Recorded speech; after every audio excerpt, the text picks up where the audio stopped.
Ako po si Father Dion, ang Catholic Chaplain ng 4th Infantry Diamond Division, Philippine Army. At ito po ang salita ng Diyos ating gabay, ang sasagot sa inyong mga katanungan at magbibigay linaw tungkol sa pananampalatayang Katoliko. At ang tanong na sasagutin ko sa bidyong ito ay tungkol po sa Sabbath Day o araw ng pamamahinga o ang ikapitong araw ng pamamahinga sa Lumang Tipan. Dahil ayon po sa aklat ng Exodus chapter 20 verses 8 to 10, ito po ang sinasabi. Lagi mong tandaan at ilaan para sa akin ang araw ng pamamahinga. 6 na araw kang magtatrabaho at tapusin mo ang dapat gawin. Subalit, ang ikapitong araw ay para kay Yahweh na iyong Diyos. Na kung tayong mga Katoliko ay sumusunod sa 10 utos ng Diyos, ayon po sa sinasabi ng ating Panginoong Hesukristo sa Ebanghelyo ni San Mateo chapter 19 verses 16 to 17, upang tayo ay makapasok sa buhay na walang hanggan, bakit po hindi inoobliga ng simbahang Katoliko ang mga Katoliko na dumalo sa pagdiriwang ng misa sa araw ng Sabado imbis na Linggo? Kaya bakit po Linggo at hindi Sabado? Bakit po hindi natin sinusunod ang araw ng pamamahinga ng Lumang Tipan? Ito po ang dahilan. Dahil ang araw ng pamamahinga, ang Sabbath Day ng Lumang Tipan, ay hindi pa po ang totoong Sabbath Day o araw ng pamamahinga. Na ang Sabbath o araw ng pamamahinga ng Lumang Tipan ay isang anino lamang ng totoong Sabbath o araw ng pamamahinga. Yan po ang sinasabi ni San Pablo sa kanyang sulat sa Dagakulosas, chapter 2, verses 16 to 17. Ito po ang kanyang sinabi. Sino man nga ay huwag humatol sa inyo tungkol sa pagkain o sa pag-inom o tungkol sa kapistahan o bagong buwan o araw ng Sabat, na isang anino ng mga bagay na magsisidating, ngunit ang katawan ay kay Kristo. Na ayon po ni San Pablo, ang araw ng pamamahinga, ang Sabbath Day, ay anino lamang sa isang bagay na darating. Pag sinasabi po nating anino, ang anino ay hindi pa po ang totoong bagay. Ang anino ay nag-aanyo o naglalarawan o nagpapahayag o nangangahulugan ng pag-iral ng isang totoong bagay kung saan nanggaling ang anino. Kaya po nang sinasabi ni San Pablo na ang araw ng pamamahinga ay anino lamang sa darating pa, ang ibig niyang sabihin ay ang Sabat o araw ng pamamahinga ng Lumang Tipan ay hindi pa ang totoong araw ng pamamahinga. Kaya po sinabi po ni San Pablo sa talatang nabanggit, Colossus chapter 2 verses 16 to 17, na huwag kayong magpasakop sa anumang alituntunin tungkol sa araw ng pamamahinga. Kaya huwag na kayong magpapasakop pa sa anumang alituntunin tungkol sa pagkain o inumin, tungkol sa mga kapistahan, sa bagong buwan, o sa araw ng pamamahinga. Ang mga ito'y anyo lamang na mga bagay na darating, ngunit si Kristo ang katuparan ng lahat ng ito. Kaya po ang mga Kristiyano, ang mga alagad ng Panginoong Hesukristo sa Bagong Tipan, ay hindi na po sumusunod sa Sabbath Day o araw ng pamamahinga ng Lumang Tipan dahil sinusunod na nila ang totoong Sabbath o araw ng pamamahinga na inaaniwan, nilalarawan o kung saan nanggaling ang anino ng Sabbath o pamamahinga ng Lumang Tipan. Na ang halaga po ng Sabbath Day o araw ng pamamahinga ng Lumang Tipan ay tulad po ng halaga ng mga animal sacrifices sa Lumang Tipan na hindi na rin po sinusunod ng mga Kristiyano sa kasalukuyan dahil tulad ng Sabbath Day o araw ng pamamahinga, ang animal sacrifices o mga handog ay anino lamang din ng darating na mga bagay ang totoo at nag-iisang handog at sakripisyo ng ating Panginoong Hesukristo sa krus. Ito po ay ayon sa nakasulat sa sulat sa mga Hebreo, chapter 10, verse 1. Ito po ang sinasabi.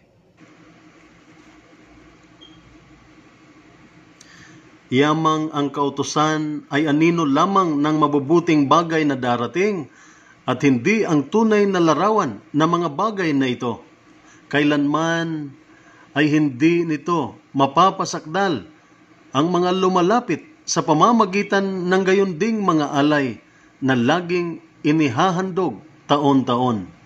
Kaya ang paghahandog ng mga animal sacrifices sa lumang tipan ay hindi na po ginagawa ng mga Kristiyano sa kasalukuyan dahil tulad ng Sabbath day o araw ng pamamahinga, ito ay anino lamang din sa isang darating ang totoo at nag-iisang sakripisyo at handog ng ating Panginoong Hesukristo sa krus. Gayon din ang araw ng pamamahinga, ang Sabbath. Ang Sabbath, ayon kay San Pablo, ay anino lamang sa isang darating, ang totoong Sabbath o araw na pamamahinga.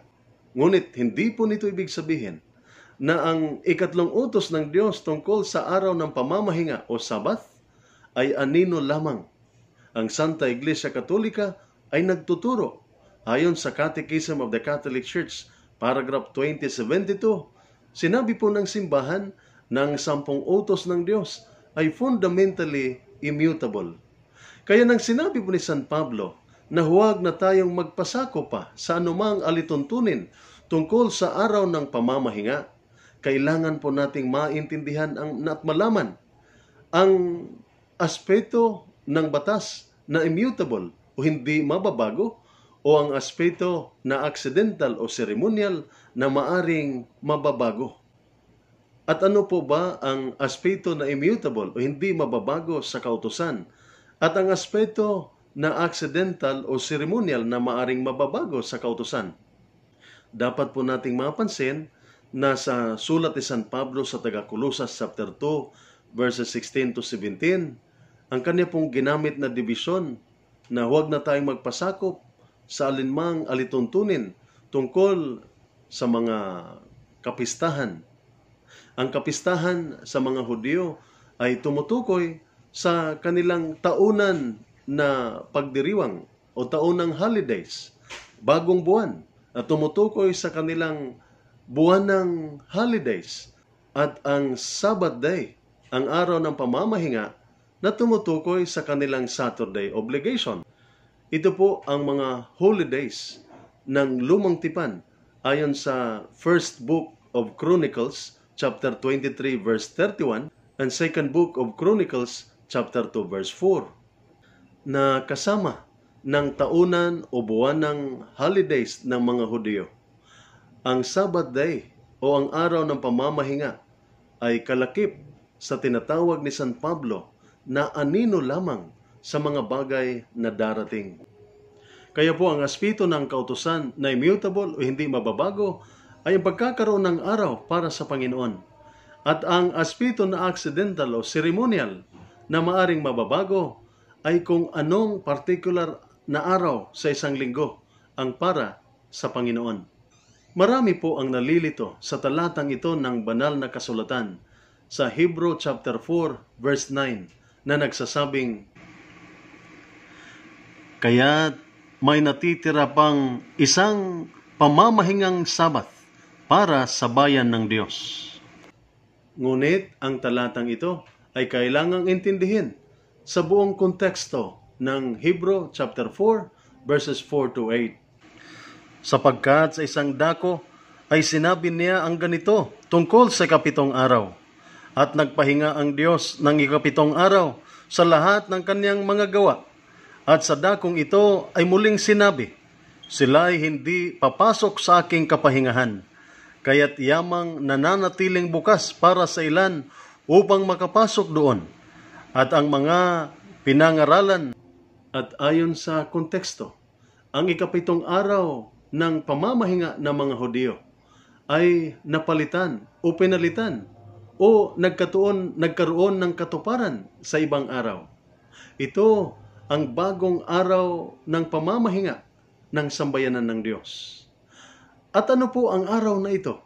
Ayon po sa Colosas chapter 2, verses 16 to 17, si Kristo ang katuparan ng Sabbath rest, ng araw na pamamahinga. Kaya hindi po araw, kundi sa pagkatao ng ating Panginoong Hesukristo. At ayon po sa Ebanghelyo ni San Mateo, chapter 12, verse 8, si Kristo ang Panginoon ng Sabbath day. Siya ang Panginoon ng araw na pamamahinga. At paano po ba isinasabuhay ng ating Panginoong Hesus ang Sabbath day o araw ng pamamahinga ng lumang tipan? Sa napakarami hong pagkakataon sa banal na kasulatan, inaakusahan po ang ating Panginoon na hindi po tinutupad ang Sabbath day o araw ng pamamahinga ng lumang tipan.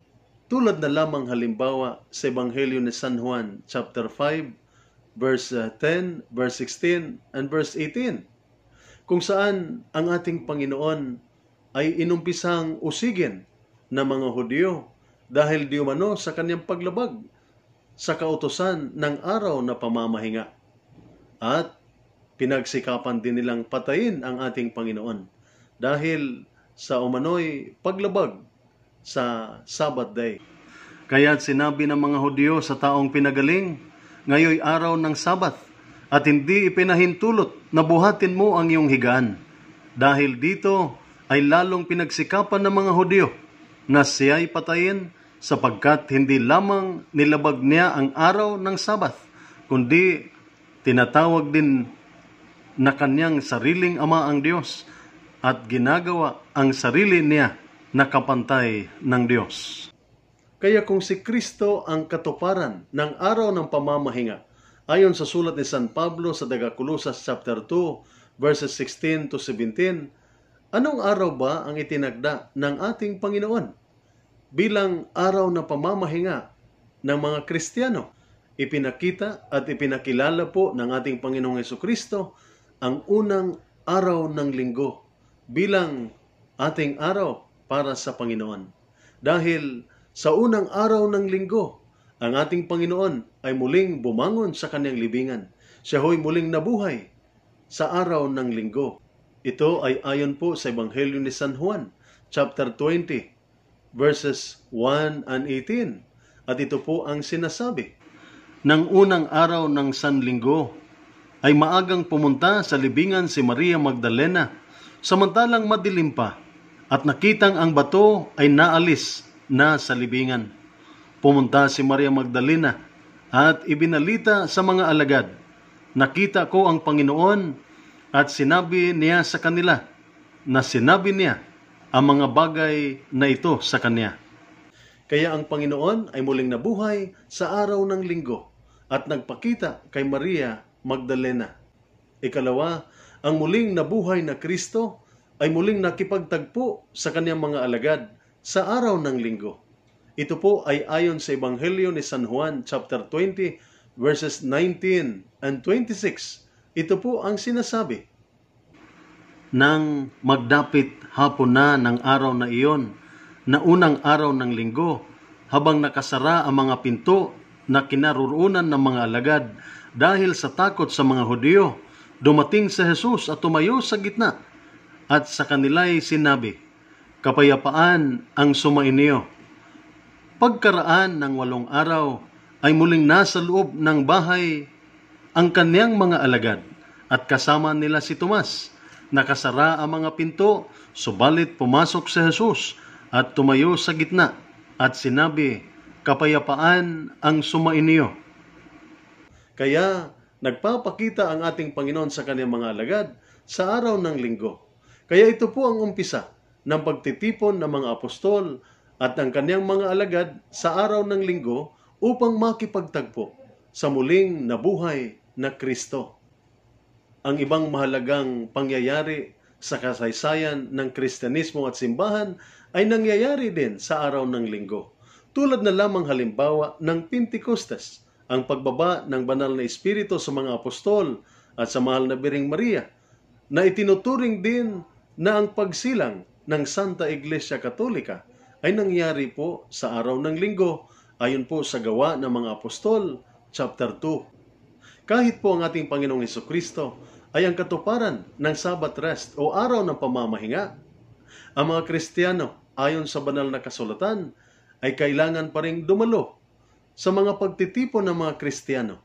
Ito po ay ayon sa sulat sa mga Hebreo, chapter 10, verse 25, na nagsasabing, "Huwag nating kaliligtaan ang pagdalo sa ating mga pagtitipon, gaya ng ginagawa ng ilan. Sa halip, palakasin natin ang loob ng isa't isa, lalo na ngayong nakikita nating malapit na ang araw ng Panginoon." Kaya kung kinakailangan ng bawat Kristiyano, ng bawat mananampalataya, na dumalo sa pagtitipon ng mga Kristiyano, anong araw po ba ito? Ayon po sa banal na kasulatan, lalo na sa Bagong Tipan, ang pagtitipon po ng mga Kristiyano upang sumamba sa Diyos, upang tumanggap ng banal na komunyon o makibahagi sa pagpira-pirason ng tinapay o breaking of bread o Eucharistia, at ang pagbibigay ng kanilang abuloy or offering sa labas ng sinagoga ay ginagawa po, kundi araw-araw, higit sa lahat, ay ginagawa sa unang araw ng linggo. Ito po ay ayon sa Gawa ng mga Apostol, chapter 20, verse 7, at sa sulat ni San Pablo sa 1 Corinthians chapter 16, verse 2. Totoo pong mayroon pong mga pagkakataon sa banal na kasulatan na si San Pablo ay pumapasok sa mga sinagoga sa araw ng pamamahinga. Ito po ay mababasa natin halimbawa sa Gawa ng mga Apostol, chapter 13, verses 14 to 44, and chapter 18, verse 4. Ngunit sa lahat ng pagkakataong ito, ang kanya pong layunin ay hindi po upang sumamba, kundi ipahayag ang katotohanan tungkol kay Kristo sa mga Hudyo. At ito po ay hindi po pagtitipon ng mga Kristiyano. Mahalaga din ang talata ng Gawa ng mga Apostol, chapter 2, verse 46, na nagsasabing, "At araw-araw, habang sila'y magkakasama sa templo, sila'y nagpuputol-putol ng tinapay sa bahay-bahay at nagsasalo-salo na may galak at tapat na puso." Dito makikita nating si San Pablo at ang kanyang mga kasamahan ay dumadalo sa templo araw-araw. Ngunit ang pagpira-piraso ng tinapay ay ginagawa nila sa tahanan ng mga Kristiyano. Ang pagpira-piraso ng tinapay o breaking of bread ay ang pagdiriwang ng Eucharistia. Ito po ay ayon sa mga sulat ni San Lucas sa Gawa ng mga Apostol, chapter 20, verse 7, "Nang unang araw ng Sanlinggo, nang kami ay nagtitipon upang magputol-putol ng tinapay, si Pablo ay nagsasalita sa kanila. Yamang nagbabalak siya na umalis kinabukasan, nagpatuloy siya sa pagsasalita hanggang hating gabi." At Ebanghelyo ni San Lucas, chapter 24, verses 1, 30 to 31. Atin pong mababasa sa mga talatang ito na ang pagpira-piraso ng tinapay ay nangyayari sa tahanan ng mga alagad, ng mga Kristiyano, at ito po ay nangyayari sa unang araw ng linggo. Kaya si Kristo ang katuparan ng Sabbath rest o araw ng pamamahinga na inanyuan o nilalarawan ng lumang tipan ayon sa sulat ni San Pablo sa taga-Colosas chapter 2 verses 16 to 17.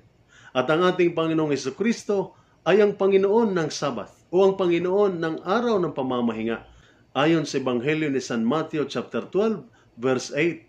At linggo at hindi Sabado ang pinabanal ng ating Panginoon sa pamamagitan ng kanyang muling pagkabuhay sa araw ng linggo, at sa araw ding iyon, sa araw ng linggo, siya po ay sinamba ng kanyang mga alagad. Ito po ay ayon sa Ebanghelyo ni San Mateo chapter 28 verse 1 and 9. Ito po ang sinasabi. Pagkatapos ng Sabat, sa pagbubukang liwayway ng unang araw ng Sanlinggo, si Maria Magdalena at ang isa pang Maria ay pumaroon upang tingnan ang libingan. At dooy sinalubong sila ni Jesus na nagsasabi, "Kapayapaan ay sumainyo."